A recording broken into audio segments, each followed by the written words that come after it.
Hi hello నమస్తే మన Telugu online క్లాసెస్కు స్వాగతం సుస్వాగతం. మన తెలుగు ఆన్లైన్ క్లాసెస్ ఛానల్ని ఇప్పటి వరకు ఎవరైనా సబ్స్క్రైబ్ చేసుకోకపోతే తప్పనిసరిగా సబ్స్క్రైబ్ చేసుకోండి. నేను పెట్టే ప్రతి వీడియోని పూర్తిగా చూస్తూ ఉండండి.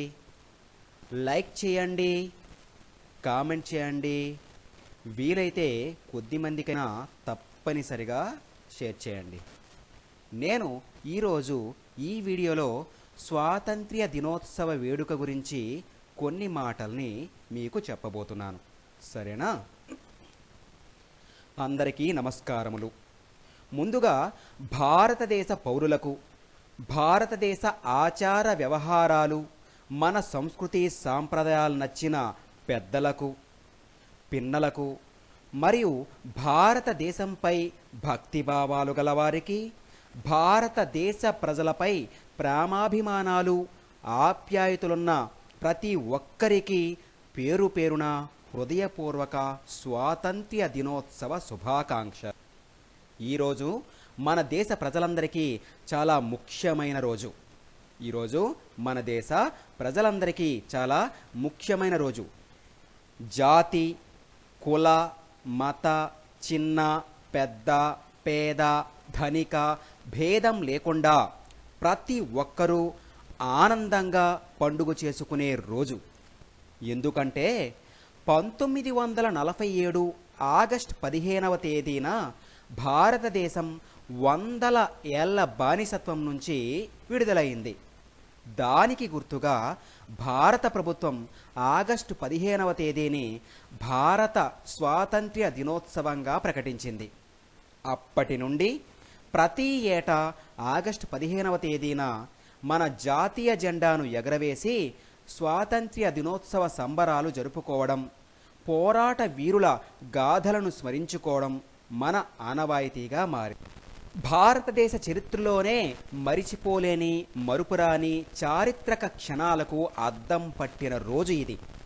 తూర్పు ఆసియా, ఆగ్నేయాసియా భారతదేశంతో వర్తకం కోసం 1600 సంవత్సరంలో ఏర్పాటైన వాణిజ్య సంస్థ ఈస్ట్ ఇండియా కంపెనీ 1600 సంవత్సరం డిసెంబర్ 31న రాయల్ చార్టర్ ద్వారా ఇది ఏర్పాటైంది. ఒక వ్యాపార సంస్థగా భారతదేశానికి వచ్చిన ఈస్ట్ ఇండియా కంపెనీ మొఘల్ సామ్రాజ్య వైభవం క్షీణిస్తున్న దశలో వ్యాపారం మీద గుత్తాధిపత్యం కోసం దేశ రాజకీయాల్లోనూ తలదూర్చడం మొదలుపెట్టింది. అలా 19వ శతాబ్ది సగం నాటికి భారతదేశం కంపెనీ హస్తగతమైపోయింది.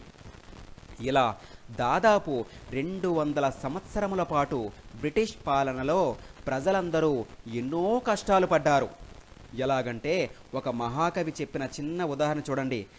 భరత ఖండంబు చక్కని పడియావు, హిందువులు లేగదొడలై ఏడ్చుచుండ, తెల్లవారను గడుసరి గొల్లవారు, తెల్లవారను గడుసరి గొల్లవారు పితుకుచున్నారు మూతులు బిగియగట్టి.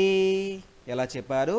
భరత ఖండంబు చక్కని పాడియావు, హిందువులు లేగదొడలై ఏడ్చుచుండ, తెల్లవారను గడుసరి గొల్లవారు పితుకుచున్నారు మూతులు బిగియగట్టి.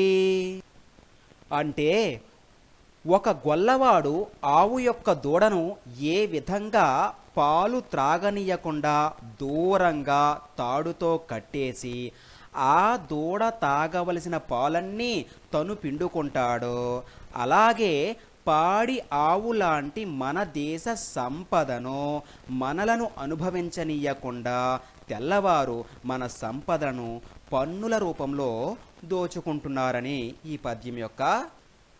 అటువంటి బ్రిటిష్ పాలన నుండి ప్రజల్ని విముక్తులు చేయడం కోసం ఎంతోమంది స్వాతంత్ర్య సమరయోధులు, వారిలో ముఖ్యంగా గాంధీజీ, అల్లూరి సీతారామరాజు, జవహర్లాల్ నెహ్రూ, సుభాష్ చంద్రబోస్, భగత్ సింగ్ లాంటి వాళ్ళు ఎంతోమంది అహింసా మార్గంలో హింసా మార్గంలో స్వాతంత్ర్య సముపార్జనకు కృషి చేశారు.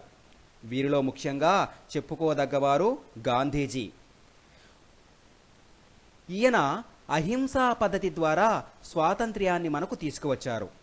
ఒక పక్క కొందరు హింసాత్మకంగా, మరోపక్క అహింసాత్మకంగా పోరాటాలు, జాతీయ విప్లవ ఉద్యమాలతో ముప్పేటగా తలపడి మనకు స్వాతంత్ర్యమును తీసుకువచ్చారు.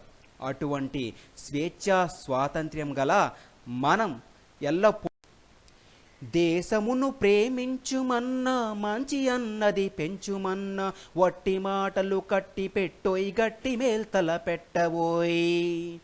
పాడి పంటలు పొంగి పొర్లే దారిలో నువ్వు పాటుపడవోయ్. తిండి కలిగితే కండ కలదో, కండ కలవాడేను మనిషోయ్.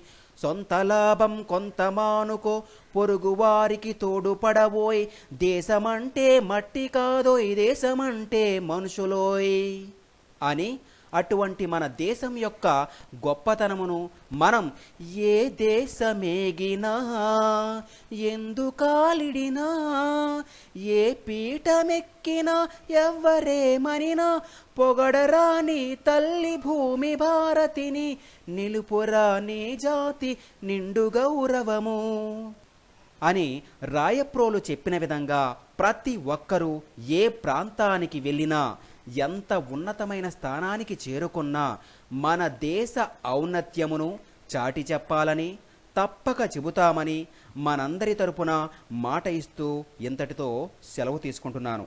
అందరికీ ధన్యవాదములు. జై హింద్.